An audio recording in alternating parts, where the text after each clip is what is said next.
What's going on, Lions fans? Welcome to the Pride of Detroit YouTube channel. My name is Miko, joined once again by my guy Morgan Cannon, and we are graced with some amazing company today. Morgan, the man himself, Erik the Machine Schlitt, is here. One of the co-hosts to the Midweek Mailbag, co-host to Detroit Lions Breakdown, the managing editor at POD, and I don't know, is originator the right word to use for the Grit Index? I don't know, I don't want to lay it on too thick. Godfather. I want to make sure I'm using the right credentials here to give you enough credit for what you've put together here.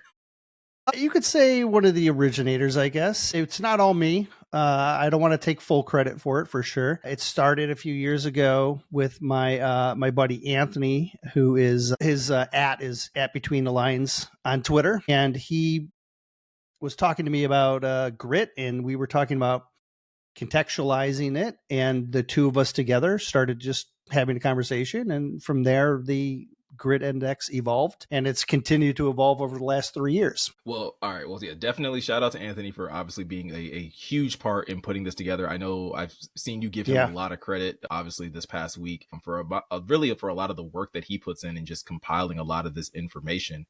Yeah. Which we're going to get into as far as talking about the Grit Index, talking about your thoughts on this draft class and how, what you and Anthony have kind of put together can kind of help fans at least have an idea of guys that at least fit what the Lions have primarily focused when it comes to character specifically. Like, this is not about measurables. This isn't about, what you did on the field necessarily, but it is a lot of the character aspects, which is something that Brad Holmes and Dan Campbell have always preached as a big component to their scouting, process. But before we get into that, obviously, if you are new here to the Pride of Detroit YouTube channel, please make sure you hit that subscribe button, hit that notification bell. Both of those things help out the channel immensely. And with that said, Morgan, we have a lot of really good stuff to get into when it comes down to, this topic specifically, right? Yeah, for sure. I'm excited. Thanks again, Erik, for joining us today. Excited to get you on. So yeah, we'll jump right into it then, man. What is the Grit Index? How did it come to be? And what are some of the factors that go into a high or low score if you're just trying to give people the nuts and bolts of it? So when it originated 3 years ago, it was a simple concept of looking for some key terms. We picked 12 key terms that we thought were grit relatable.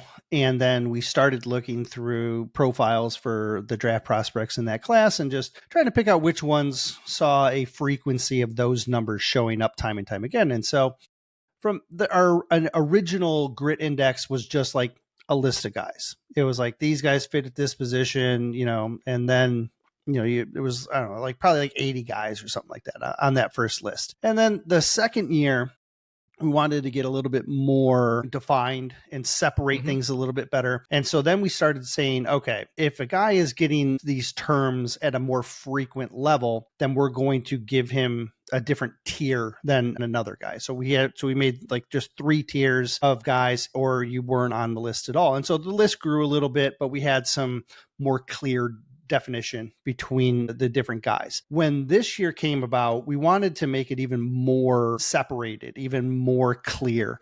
And so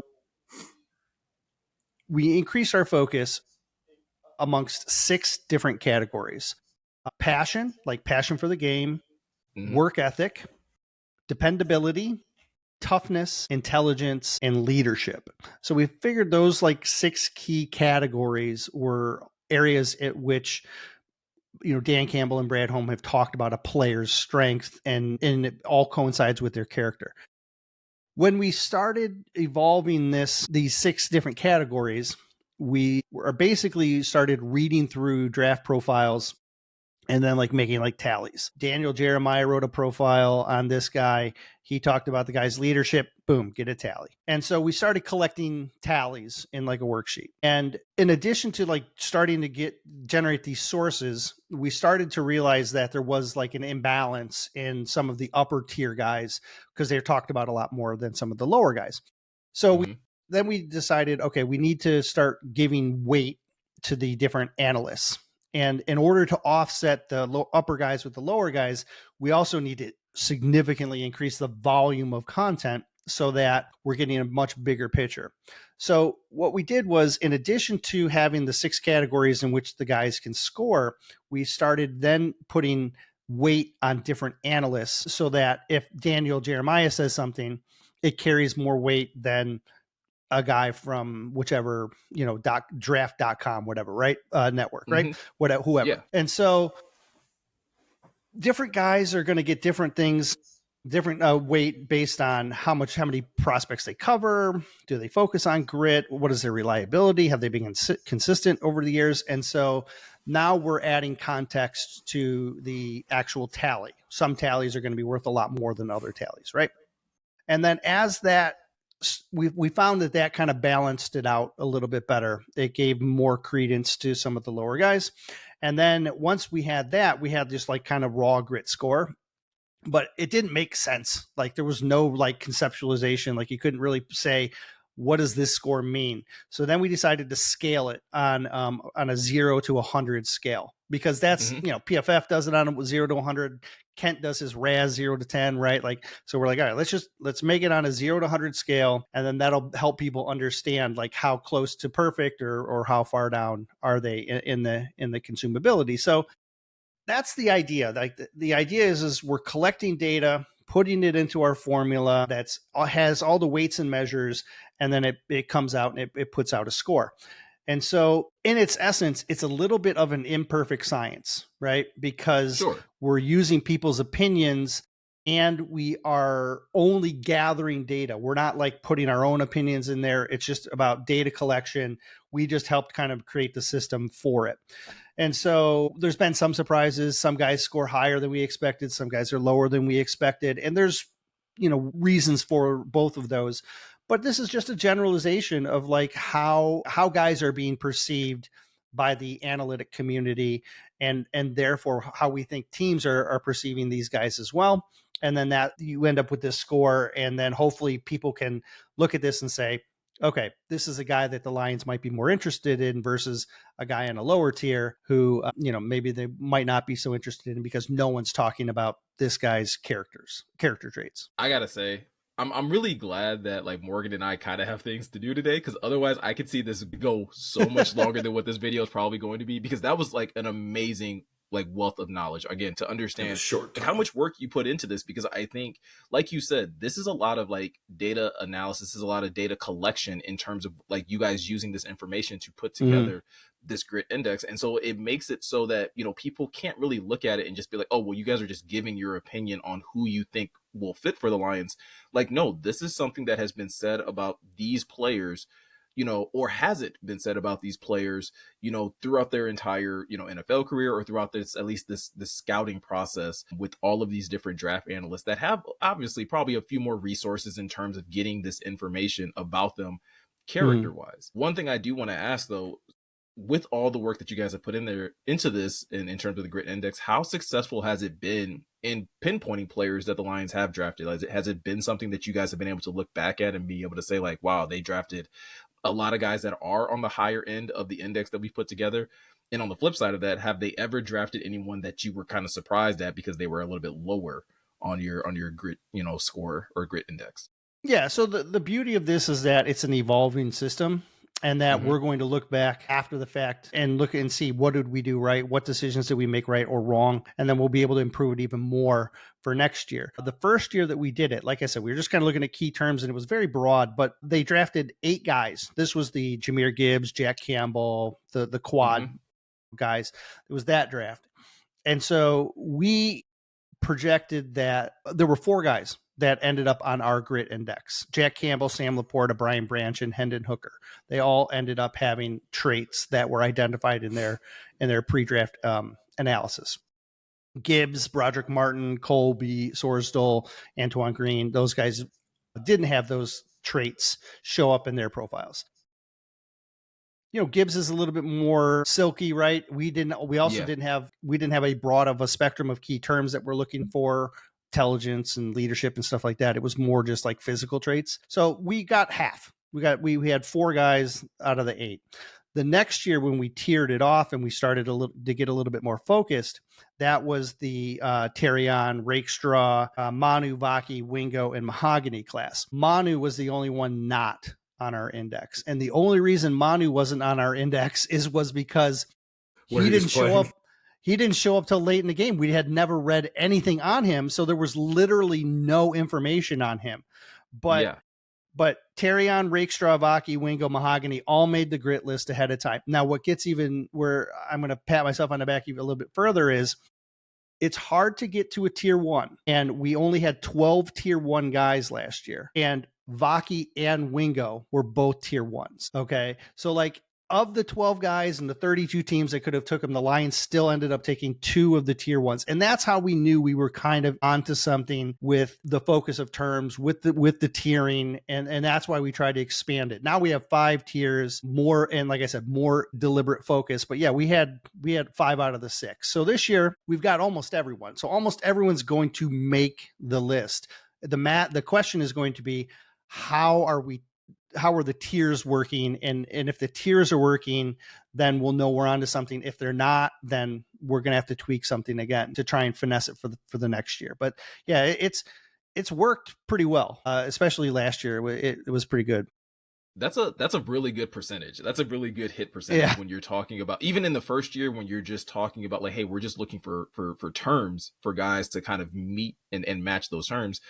And then, like you said, for the guys that didn't, it makes sense that someone like Jahmyr Gibbs probably wouldn't necessarily score high on the grit index. Just again, seeing how his demeanor has been even here in Detroit, he's very reserved. He's much more quiet of a guy. And so depending on, again, the certain terms that you're focusing on, those probably don't resonate for him, but clearly the Lions saw something in him character wise, as well as skill trait wise, that made him such a high prospect for them to draft, in that draft, right, Morgan? Yeah, and Jahmyr is just a silent killer, man. And I already know, like, with how smart Erik and Anthony are, like, it's going to get better as they get more data collection points. Like a couple more years of a couple more Brad Holmes draft classes, and like they'll have it even more honed in. So speaking of that, Erik, who are some of your favorite prospects in this class that have like a good grit score that you could see being there at 28 or maybe 21 if they want to move up, spend a little capital? So there's 16 tier 1 guys in this class. So a little bit higher than it was last year, but it's still relatively low quantity of players. It's actually, there's about 16 tier 1, and then there's like 64 tier 2. I think there's close to 90 tier 3, and then it's back down to 64, and then it's like 100, and the rest of them are all like 120 tier 5 guys. But like in total, we have 351 guys with a tier. Like the what we've read has been extensive, that we can get some sort of rankings on over 350 guys. So all the tier 1 guys that are in like the articles that I'm slowly putting out at Pride of Detroit, all those tier 1 guys all make a lot of sense, right? Sure. You're talking about guys like Tyler Booker and Tate Ratledge from both interior guards that I think the Lions would look real good with them. Gray Zabel's another interior guard, but there's these tier 1 guys from a grit standpoint all make a ton of sense. Now, of course, you're going to have to factor in, like what's their athleticism, what's their production on the field, like all those things factor in as well. So, but from this part of the draft, the grit part of the draft, the tier 1 guys all kind of check the boxes. So remember, it's part of the puzzle, right? It's just, it's one piece of the puzzle that you're putting together for this guy. So just because someone makes like a tier 1, that doesn't necessarily mean like, I think they're a first round pick or anything like that. Like, for example, today we released the edge rushers, and top of the edge rusher list is Jack Sawyer. I don't think Jack Sawyer is a first round pick, but he could be a second round pick. He could be a third round pick. And if the Lions are interested in him,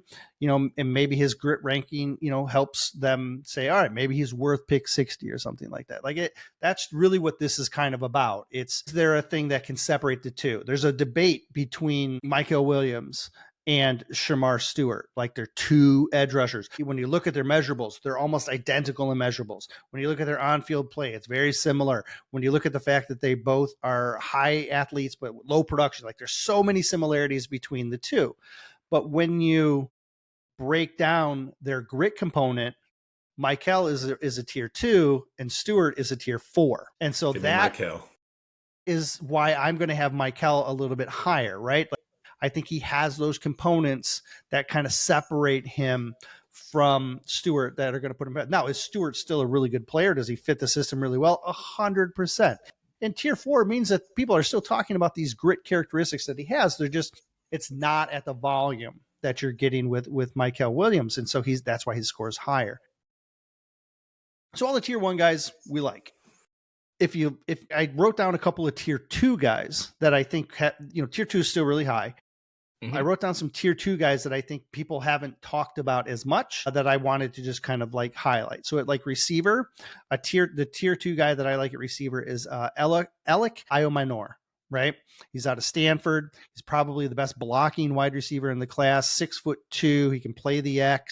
If he's there at 60, 100% in play. I think there's talk of him potentially even being there maybe at 102, which would surprise me a little bit, but like, I think he's a terrific X wide receiver that's a developing player, and he has a really high grit score. Mostly, a lot of that blocking content is part of it. On the offensive line, Kelvin Banks is a guy who gets connected to Detroit. His stock is apparently rising. A lot of people thought he might be there at 28. Kelvin Banks is out of Texas, could play tackle, could play guard. Rumors now are starting to be that he's going to go a lot higher in the draft than maybe pick 28. So I added Jonah Savania. I always pronounce Savania, right? Savania. Thank you very much. I even wrote it down phonetically so that I wouldn't mess it up, and I still messed it up. Savania is Polynesian, loves Panay Sewell, right? Like Panay's his idol. Right tackle experience, but he's probably going to play right guard. He's probably would be a very natural fit at the right guard position for what the Lions are wanting to do. Another guy that I think if he's there at 60, like you're considering these two guys, both so cool. Ayamanor and Savania. In the first round, while everyone looks at the edge, I really think Derek Harmon on the interior should be in consideration. I know Ryan Matthews just wrote an article on Derek Harmon that's worth looking at over at Pride of Detroit. But he is such a collection of pass rush talent, run stuffing ability that like he's just he's very balanced in what he does. If he's there at 28, 100%, and he's right there in tier 2. He's right at the top of tier 2. He was actually really close to making tier 1, but just came up a little bit short. We talked about Michael. He's in it tier 2. In the POD mock draft, I picked Donovan Ezraku from Boston College.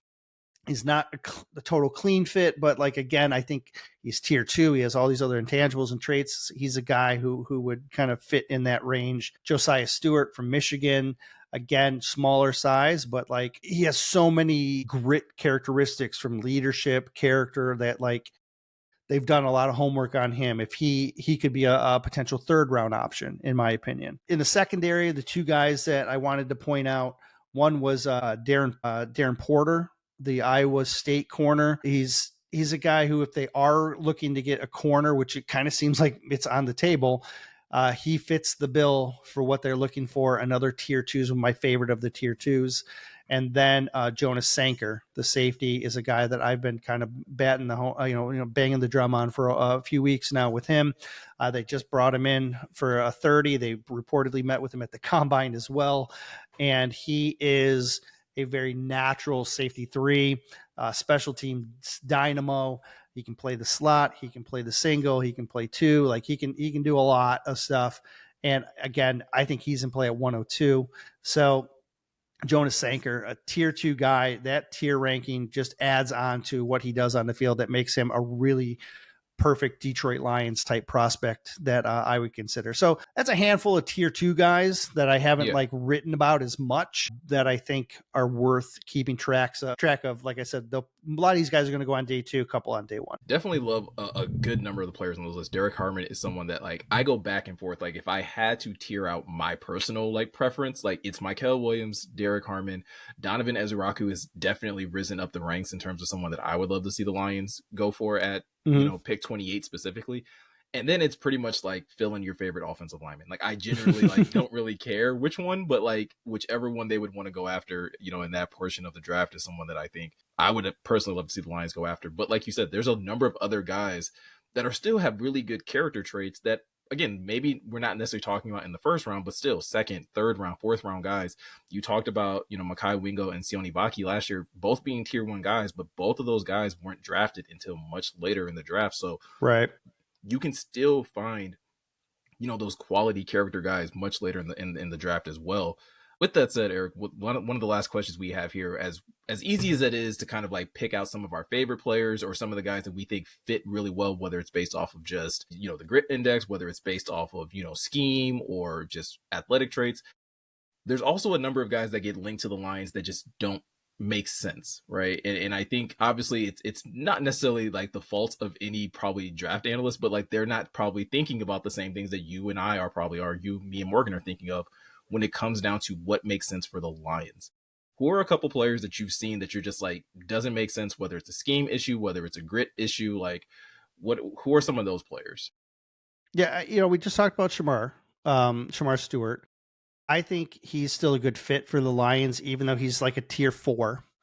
Josh Connerly from Oregon, the offensive tackle who could maybe kick in the guard. He's been mocked to the Lions recently. He's a tier 5. Grace Alexander, the defensive lineman from Toledo, he's been mocked to the Lions lately. I think he fits, but he fits more at 60 in my opinion than at 28. He's also a tier 5. But the guy that I think is the most mocked to the Lions and makes the least sense is James Pierce out of Tennessee. Listen, we have ranked 351 guys, and player 351 is James Pierce. Okay, he has the lowest score. Like for all of the 351 guys that have qualified, he has the lowest score amongst them. He literally has one tally that he got from some. Actually, he got 2 positive tallies and then kind of a negative tally, which kind of offset one of them. So it's just absent. You read his profiles and there's nothing about passion. There's nothing about work ethic. There's nothing. If anything, there's negatives, like more negatives about that. And we try not to add too many negatives, in there, but like we'll balance out where we need to. But like, it's not, the grid index is not really about being negative. We don't have negative scores. It's about positive. But even disregarding the negative stuff that's said about Pierce, there's no positive stuff really being said about him at all. There's, like I said, there's like 1 or 2 comments maybe at all in the 3+ months of research that we've been doing. Stylistically, he doesn't fit either. Like, he doesn't set the edge very well. He's almost a pure, like he's so fast that people are enamored with his speed, and then people are enamored with his first step. And in the right system, he may very well succeed, but he doesn't have the traits on the field that the Lions look for. He doesn't have the run stuffing traits. He doesn't have the grit. He doesn't have, like, he has pass rushing, and that's it. He's James Houston for the Lions, right? And that's not a knock at James Houston. Like, that's how I think they will envision Pierce. Now, maybe they think that his pass rush is so valuable that it's worth it. But from my seat, he's missing more than he has that going for him. I mean, coaches and teammates have come on the record saying not so glowing things about him, man. And I think back to that Dan Campbell, like, we don't want turds here, man. You know what I mean? So I'm not saying he's on the turd index, right. but I think it's a good point, Morgan. And the way I've always looked at it with James Pierce specifically, and like, Eric, you were the first person that I saw that kind of really broke it down in terms of why he doesn't fit, because I was pretty much off the board with him when it comes down to character alone. But once you broke down stylistically why he doesn't fit, it's one of those situations where it's like, well, then if the Lions were going to take you, like, your talent just has to be so exponentially high that they're just like, hey, we're going to overlook the character, we're going to overlook the talent, and we're going to take you because we feel like we can craft something around you. And when, again, maybe this isn't the right way to look at it, but when they weren't willing to do that with Jalen Carter, I kind of have a really hard time thinking that you're going to do it with James Pierce Jr. It would have to be the second coming of Julius Peppers, my bro. I don't, you know what I'm saying? Like, dude, like I said, yeah. And I don't mean to say that, like, again, disparaging of James Pierce, but it's like, because like you said, Eric, like, he's probably going to get drafted. He's probably going to get drafted fairly high, and he's probably going to be fairly productive if a team puts him in the right system. This screams Eagles for me for some reason. Like, Sure. Right. And that'll be the guy that I think a lot of Lions fans will look back like, why did the Lions take a chance? But it's like, when you realize how much emphasis this team has put on character and being able to, again, it's not just about what you do on the field, but it's also making sure that they don't have to worry about you off the field. Like, that's a big component, especially when it starts coming down to contract extensions. It's one of the reasons that I think some people are a little hung up on JMO and why they should or shouldn't. It's those little character concerns that can really derail a career, in the long run. No. He reminds me of Will McDonald. And if you remember, Will McDonald was a good pass rusher, but he wasn't a good run stuffer, right? And he goes to the Jets, right? If I'm trying to remember correctly, it was the Jets, right? Yes. And so he goes to the Jets, and he's still a first round pick, middle of the first round, and he's plays a role for them. I really wonder how he's going to do with our boy over there. Probably not well. I'm going to gamble. Right. If you're not tackling, I don't think Mr. Glenn is going to. No, absolutely not. He's not gonna play you. But that's a separate story. But yeah, he reminds me of Will McDonald. Like, Will McDonald didn't set the edge. He didn't tackle. And there were people that mocked him to the Lions a lot. And I was like, it's that same thing. It's like, I get he's a pass rusher. I get the Lions need pass rush, but he doesn't make sense stylistically. And then with the other character stuff with Pierce, it just makes me kind of double down on it. And I hate saying this guy isn't going to work, with the Lions, because who knows with Brad, right? Because then Brad drafts him, and then I got to be like, well, this is why they drafted him. And even though I've been like, talking about how he doesn't fit, but my job is to think about how a guy can fit. And with Pierce, he's James Houston. That's how, if he was on the Lions roster, he would be James Houston, and he wouldn't be Derek Barnes. He wouldn't be, he wouldn't be able to like even get down on the field except in only pass rushing type situation. So this idea that he's like this defensive end that's going to come in and the pass rush is so good that you got to keep him on the field. It's the same reason they didn't play James Houston as a starter. You know what I mean? Like, he was missing elements to his game that supersede all these things that he wants to do. And so, like, all these other things that are base components of their defense. So Pierce doesn't have those. I just don't see how he is going to be high on the Lions board just because he's missing some of those characteristics and traits. Yep. No, completely understand that. Well, with that said, Erik, I appreciate you taking the time to really go through this entire grit index, really break down a number of, key players that you liked, obviously talking about a couple that you don't feel like quite fit, and also just giving us the rundown of, like, again, how much work you and Anthony put into, putting this out every year. And like you said, this is only going to get better as you guys are able to collect more and more data and honestly fine tune this. And also make sure that people know this is a piece of the puzzle, guys. This is not to necessarily say that these guys are necessarily Hall of Famers or anything like that, or that they're going to get drafted high.